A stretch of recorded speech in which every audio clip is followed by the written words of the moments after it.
ഈ ഒരു കേക്കൊക്കെ കണ്ടില്ലേ, ഇതൊക്കെ പിറ്റേന്ന് കൊടുക്കാനുള്ള ഓർഡറാണ് കേട്ടോ. നൈറ്റ് തുടങ്ങിയവർക്ക് കഴിയുമ്പോഴേക്കും 4:55 ആയിട്ടുണ്ട്. പുലർച്ചെയാണ് കേട്ടോ. പുലർച്ചെ 5 മണിക്ക് ഞങ്ങൾ പോകുന്ന ഷോപ്പിലേക്കാണ് കേട്ടോ. വീട്ടിലെ ഫ്രിഡ്ജിൽ കൊള്ളാത്ത കേക്ക് നമ്മൾ ഷോപ്പിൽ വെക്കാൻ വേണ്ടിയിട്ടാണ് പോകുന്നത്.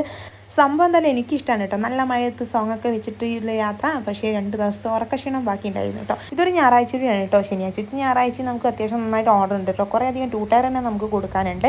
അങ്ങനെ ഇതാ ട്യൂട്ടർ കേക്കൊക്കെ നമ്മൾ ഇതുപോലെ ഫ്രിഡ്ജിൽ വെച്ചതിന് ശേഷം ബാക്കി സെറ്റ് ചെയ്യുന്നതൊക്കെ പിറ്റേന്ന് ഈവനിങ് വന്നിട്ടാണ് കേട്ടോ. കാരണം ഈവനിങ്ങിൻ്റെ കേക്കാണ് ഇവിടെ കൊണ്ടുവച്ചിട്ടുള്ളത്. കേക്ക് ഷോപ്പിലൊക്കെ വെച്ച് ഇറങ്ങുമ്പോഴേക്കും നേരെ നന്നായിട്ട് വെച്ചിട്ടുണ്ടായിരുന്നു. നല്ല വിശപ്പുണ്ടായിരുന്നു. അപ്പം ഞങ്ങൾ പോകുന്ന വഴിക്ക് ഒരു ഹോട്ടൽ ഉണ്ടായിരുന്നു. അവിടുന്ന് ഫുഡൊക്കെ വാങ്ങി ഇതുപോലെ കുറേ ഓർഡറുള്ള ദിവസമൊക്കെ ഞങ്ങൾ ഫുഡ് പുറമേ നിന്ന് വാങ്ങും കേട്ടോ. കാരണം ഉണ്ടാക്കാനും കഴിയില്ല, ടൈം ഉണ്ടാവില്ല.